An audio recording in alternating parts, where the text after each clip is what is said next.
If you want to set up screen lock on Realme 14T, then first of all we need to go to settings.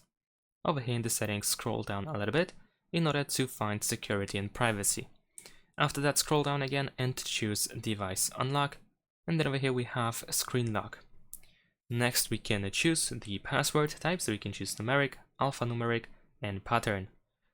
In this case I'm gonna choose a simple numeric, which is a pin code pretty much. After 5 seconds we need to press continue or next, and then we can set up the password. In this case we need to use 6 digits.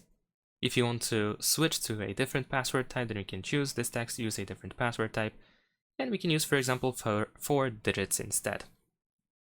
If it's easy to guess, I mean the password, then you will see this information. However, you can just still use it anyway. And then enter the password again in order to confirm.